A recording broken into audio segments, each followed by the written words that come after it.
तो लगातार तीसरी बार सरकार बनाने के लिए एनडीए ने दावा पेश कर दिया और ये 5 तस्वीरें अब हम आपको दिखाएंगे। उस वक्त की तस्वीरें हैं जब प्रधानमंत्री मोदी संसद भवन में भव्य स्वागत किया गया। उन्हें संसदीय दल का नेता चुना गया। एनडीए के सभी सांसदों ने उनका अभिवादन किया। इस दौरान प्रधानमंत्री मोदी ने संविधान को नमन किया। इसके अलावा उन्होंने नीतीश कुमार और चंद्रबाबू नायडू से मुलाकात की। राजनाथ सिंह ने संसदीय दल की बैठक में नरेंद्र मोदी के नाम का प्रस्ताव रखा, जिसका सभी दलों ने समर्थन किया। तो ये उस वक्त की तस्वीरें जब संसदीय दल की बैठक में प्रधानमंत्री नरेंद्र मोदी को नेता चुन लिया गया।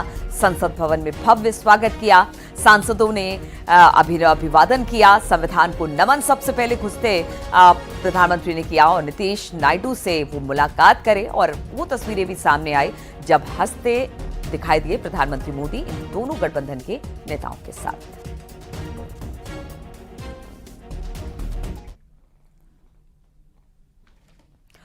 और प्रधानमंत्री नरेंद्र मोदी ने शुक्रवार को राष्ट्रपति भवन जाकर राष्ट्रपति द्रौपदी मुर्मू से मुलाकात की और सरकार बनाने का दावा पेश कर दिया। इसी दौरान राष्ट्रपति द्रौपदी मुर्मू ने प्रधानमंत्री मोदी को मीठी दही खिलाकर बधाई दी और प्रधानमंत्री नरेंद्र मोदी को केंद्र में तीसरी बार सरकार बनाने के लिए आमंत्रित भी किया। ये तस्वीरें उस वक्त की हैं और ये देखिए बहुत अच्छा जेस्चर है। जब प्रधानमंत्री वहां पर पहुंचे राष्ट्रपति से मिलने के लिए तो राष्ट्रपति द्रौपदी मुर्मू ने प्रधानमंत्री मोदी को मीठी दही खिलाई, बधाई दी। प्रधानमंत्री नरेंद्र मोदी को केंद्र में तीसरी बार सरकार बनाने के लिए आमंत्रित भी किया।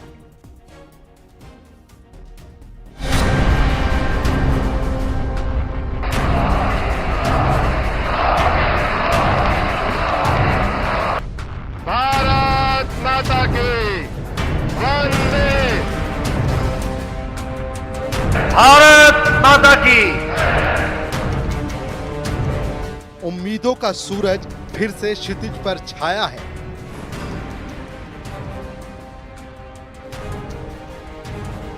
हर बाधाओं को तोड़कर एक बार फिर से मोदी आया है। स्वागत है।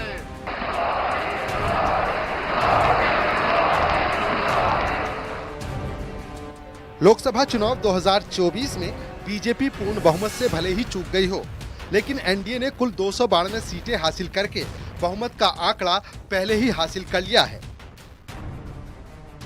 मोदी की तीसरी शपथ से पहले एनडीए की बैठक में पीएम के जोरदार स्वागत ने सबको जोश से लबरेज कर दिया। इस बैठक में सभी दलों के शीर्ष नेता, सीएम और सांसदों ने भाग लिया।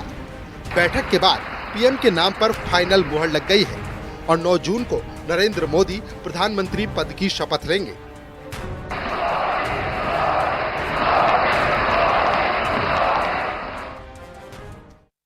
कश्मीर से कन्याकुमारी और कामाख्या से द्वारका तक इतने विस्तृत भूभाग के अंदर देश के हर कोने से, हर तहसील से, हर कॉन्स्टिट्यूएंसी से एक आवाज सामान्य रूप से उभर कर आई है कि इस देश का नेतृत्व अगले 5 साल के लिए श्री नरेंद्र मोदी करें। इस सब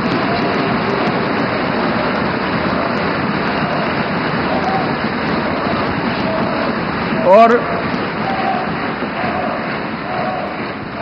10 साल जो प्रधानमंत्री जी के रूप में मोदी जी ने काम किया, इसमें हर क्षेत्र में युगांतकारी परिवर्तन करने का काम उनके नेतृत्व में भाजपा एनडीए सरकार ने किया है और देश की जनता का ये जनादेश उसको एक्नॉलेज करता है, इस पर मजबूत ठप्पा लगाता है। हमारी party Janata Dal United, Bharatiya Janata party संसदीय दल के नेता आदरणीय श्री नरेंद्र मोदी जी को भारत के प्रधानमंत्री पद के लिए समर्थन देती है। आज ये बहुत ही खुशी की बात है। 10 साल से ये प्रधानमंत्री हैं और फिर प्रधानमंत्री होने जा रहे हैं। I proudly propose the name of Sri Narendra Modi ji on behalf of Telugu Desam Party for the post of Prime Minister of this great nation. संविधान सदन यानी पुरानी संसद के सेंट्रल हॉल में एनडीए के संसदीय दल की बैठक में एनडीए के सहयोगियों का भव्य स्वागत किया गया। पीएम मोदी ने खुद भी नवनिर्वाचित सांसदों का स्वागत किया और पार्टी के कार्यकर्ताओं के परिश्रम का जिक्र करते हुए उन्हें धन्यवाद दिया। पीएम ने एनडीए को तीसरी बार बहुमत मिलने पर सहयोगियों का धन्यवाद दिया और कहा, न हम हारे थे न हारे हैं, हम विजय को पचाना जानते हैं। कि न हम हारे थे न हम हारे हैं।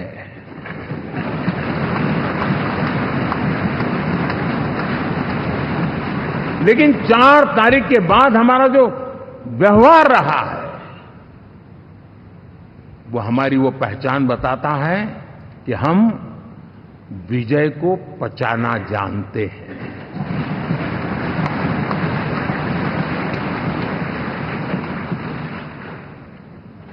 हमारे संस्कार ऐसे हैं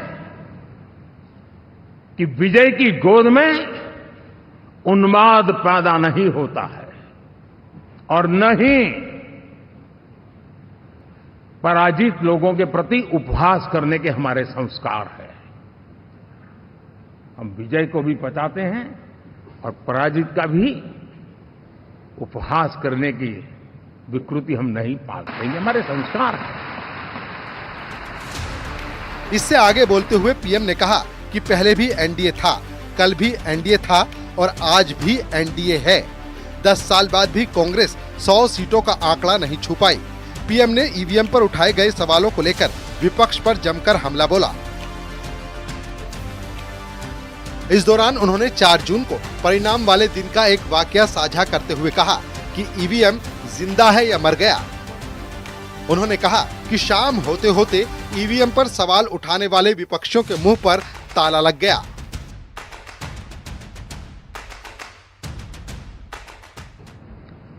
इंडी गठबंधन वाले जब ईवीएम का विरोध करते हैं तो मैं सिर्फ एक चुनाव के रूप में नहीं देख रहा। मैं मानता हूं ये लोग मन से पिछली शताब्दी के सोच वाले लोग हैं। वे टेक्नोलॉजी को हम महत्व न समझते हैं, न टेक्नोलॉजी स्वीकार करने को तैयार है। और ये सिर्फ ईवीएम में दिखाई दिया ऐसा नहीं, यूपीआई में दिखाया। जब हमने कहा कि हिंदुस्तान के लोग डिजिटल ट्रांजैक्शन करेंगे, फिनटेक की दुनिया में आज हिंदुस्तान का नाम हो गया, मानने को तैयार नहीं। आधार आज देश की एक पहचान बना है। मैं तो देख रहा हूं कि मुझे कई देश कहते हैं कि हमें आधार की पद्धति से आगे बढ़ना है, आप कैसे मदद कर सकते हैं। उस आधार को रोकने के लिए सुप्रीम कोर्ट में बार जाकर के परेशानियां पैदा की। यानी मूलतः ये प्रगति के विरोधी, आधुनिकता के विरोधी, टेक्नोलॉजी के विरोधी इंडी अलायंस हमने देखा है। साथियों, इस देश के लिए ये भी चिंता का विषय है कि विश्व में भारत के लोकतंत्र की ताकत को कम आंकने का प्रयास, और कितना एक्सट्रीम है। मैं दुनिया में ढोल पीट रहा हूं कि हम मदर ऑफ डेमोक्रेसी है, और ये दुनिया में जाकर के बता रहे नहीं हमारे देश में तो डेमोक्रेसी ऐसा कुछ नहीं, कि वो मोदी बैठ गया है, वो एक चाय बेचने वाला यहां पहुंच कैसे गया, कुछ तो गड़बड़ की होगी। ये जो इनकी मनस्थिति है जी, भारत के नागरिकों को चुनाव प्रक्रिया के प्रति अविश्वास पैदा करने का जो उनका षड्यंत्र है, मैं मानता हूं कि अब दुनिया भी भारत के लोकतंत्र की विविधता, विशालता, व्यापकता, गहनता, इन सबको भी जानने समझने के लिए आकर्षित होगी। ऐसे ही इस चुनाव के नतीजे में देखता हूं।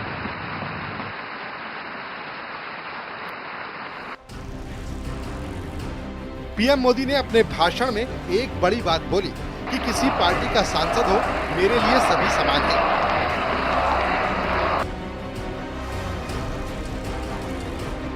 विकसित भारत के अपने सपने को साकार करके रहेंगे। मोदी ने दक्षिण के राज्यों में एनडीए को मिली बढ़त का जिक्र किया। इस दौरान विशेष रूप से केरल का उल्लेख करते हुए कहा कि वहां हमारी विचारधारा को लेकर हमारे कार्यकर्ताओं पर जुल्म किया गया। इतना तो जम्मू कश्मीर में भी नहीं हुआ था। आज पहली बार केरल से हमारा प्रतिनिधि सदन में होगा। इस दौरान उन्होंने आंध्र प्रदेश और तेलंगाना में बड़ी जीत पर भी खुशी जाहिर की। Bureau report, news 18।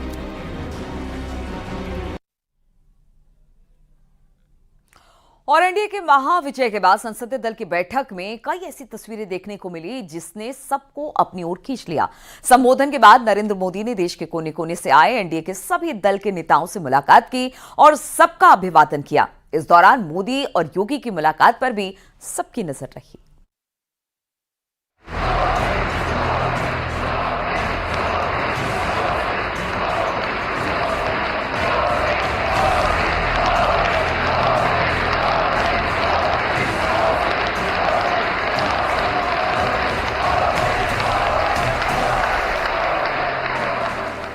एक और पीएम मोदी गारंटी के साथ तीसरी बार सरकार बनाने की प्रक्रिया की ओर आगे बढ़ रहे थे। उन्हें एनडीए का संसदीय दल का नेता चुना जा रहा था, तो वहीं दूसरी ओर पुराने संसद भवन के सेंट्रल हॉल में एनडीए संसदीय दल की बैठक में आज कई रोचक तस्वीरें देखने को मिली।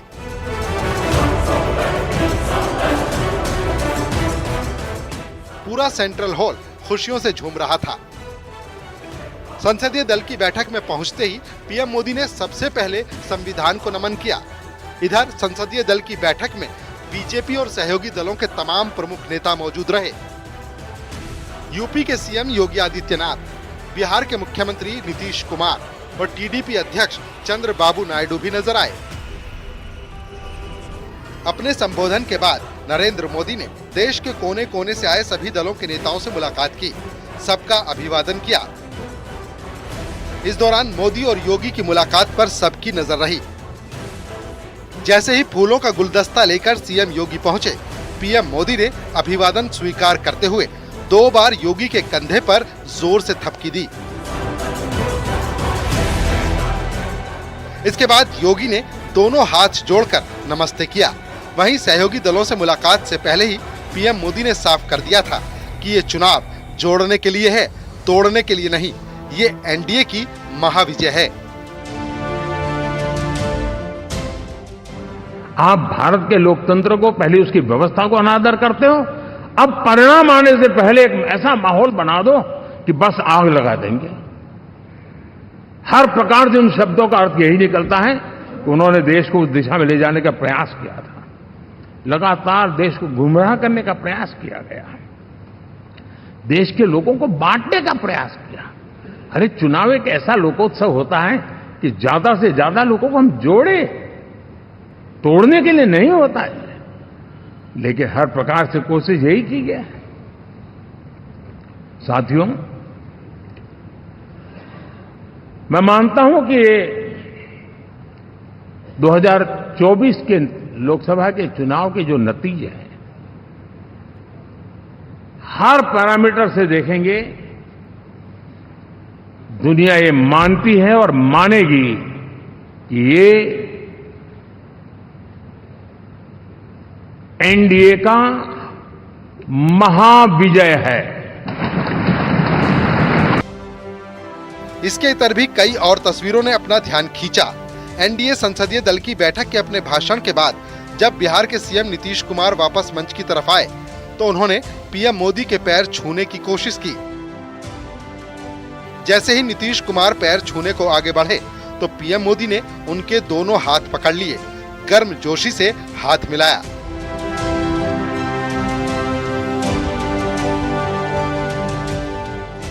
जिसका नीतीश कुमार ने सिर झुकाकर अभिनंदन किया। नीतीश कुमार ने कहा कि हम आपके साथ हैं, अगली बार विपक्ष को पूरी तरह हराएंगे, मोदी बचे हुए काम को पूरा करेंगे। और आप जान लीजिए कि कुछ लोग, हम लोगों को तो अब लगता है कि अगली बार जो आप आइएगा ना, तो इस बार हम देखें कि कुछ इधर उधर कुछ जीत गया है, अगली बार सब हारेगा, हमको पूरा भरोसा है। ये सब बिना मतलब का बात बोल बोल करके क्या किया है? और ये सब कोई काम किया है? उन लोगों ने आज तक कोई काम नहीं किया, देश की कोई सेवा नहीं की। लेकिन आपने इतनी सेवा की है और उसके बाद इस तरह से हुआ है, तब इस बार फिर जो मौका मिला है, तो इस मौका के बाद आगे अब उन लोगों के लिए कोई गुंजाइश नहीं रहेगा, वो सब खत्म हो जाएगा। एक और तस्वीर जिसमें नरेंद्र मोदी चिराग पासवान को गले लगाते हुए नजर आए। तस्वीरें बहुत कुछ कह रही थी और एलजेपी-आर के नेता चिराग पासवान ने भी कहा कि हर फैसले में एलजेपी मोदी के साथ है। भारत की जनता को सर आप पर पूरा विश्वास है। आप ही में सर वो इच्छा शक्ति है जो गांव और शहर की दूरी को मिटा सकता है। आप ही में वो इच्छा शक्ति है जो अमीर और गरीबी के फासले को पार सकता है। आप ही में वो इच्छा शक्ति है सर जिसने ये लक्ष्य रखा कि 2047 तक भारत को हम लोग विकसित देश बनाएंगे और भारत को विकसित देश बनाने की ओर आप ही हम लोगों को लेकर चल सकते हैं। मैं यहाँ इस सदन में मौजूद तमाम वरिष्ठ नेताओं का अभिवादन करते हुए मैं चिराग पासवान जो यहाँ पर प्रस्ताव माननीय रक्षा मंत्री जी आदरणीय राजनाथ सिंह जी के द्वारा आया है, मैं चिराग पासवान मेरी पार्टी लोक जनशक्ति पार्टी रामविलास की तरफ से एनडीए संसदीय दल के नेता पद पर श्री नरेंद्र मोदी जी के नाम का समर्थन करता हूं। इधर एनडीए संसदीय दल का नेता चुने जाने के बाद पीएम मोदी देश के पूर्व डिप्टी पीएम और बीजेपी नेता लाल कृष्ण आडवाणी से मिलने के लिए उनके घर भी गए, जहां उन्होंने उनका हाल जाना और जीत का आशीर्वाद लिया। आडवाणी से मिलने के बाद पीएम मोदी पार्टी के सीनियर नेता मुरली मनोहर जोशी के घर पहुंचकर उनसे भी मुलाकात की। जोशी से मिलने के बाद पीएम मोदी सीधे देश के पूर्व राष्ट्रपति रामनाथ कोविंद के घर पहुंचे और उनसे मुलाकात की। Bureau report, news 18।